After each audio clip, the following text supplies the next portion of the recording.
आज चंडीगढ़ एयरपोर्ट पे जो हादसा हुआ वो सिक्योरिटी चेक के साथ में हुआ। वहाँ पे मैं सिक्योरिटी चेक करके जैसे ही निकली तो दूसरे कैबिन में जो महिला थी, जो सुरक्षा कर्मचारी थी CISF की, उन्होंने उनके पास या उनको क्रॉस करने का इंतज़ार किया और साइड से आकर जो है मुझे मेरे फेस पे हिट किया और गालियाँ देने लगी। और जब मैंने उनको पूछा कि उन्होंने ऐसा क्यों किया, तो उन्होंने कहा कि वो फार्मर्स प्रोटेस्ट को जो है वो सपोर्ट करती हैं और I am safe, but my concern is कि जो आतंकवाद और उग्रवाद पंजाब में बढ़ रहा है, how do we handle that?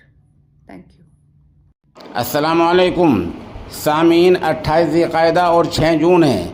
ख़बर का उन्वान है कंगना रानौत को हवाई अड्डे पर थप्पड़ मारा गया है। ये थप्पड़ खातून पुलिस कांस्टेबल ने मारा है।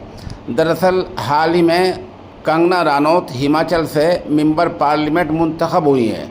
वो वहाँ से आई थी और चंडीगढ़ से हवाई जहाज़ के ज़रिए दिल्ली जाना चाह रही थी। वो दिल्ली चली गई हैं। इस दौरान जब वो हवाई अड्डे पर पहुंची तो कुछ तू मैं झगड़ा हो गया किसी बात को लेकर। तभी खातून कांस्टेबल ने उनको थप्पड़ मार दिया।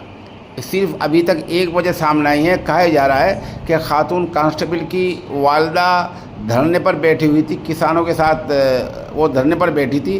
उस वक्त कंगना रानौत ने यह बयान दिया था कि पंजाब की औरतें पैसा लेकर धरने पर बैठती हैं। ऐसी एक वजह सामने आई है, और भी वजह हो सकती है। बहरहाल खातून कांस्टेबल से फ़िलहाल पूछताछ जारी है और पुलिस मामले की पूरी तरह जांच कर रही है।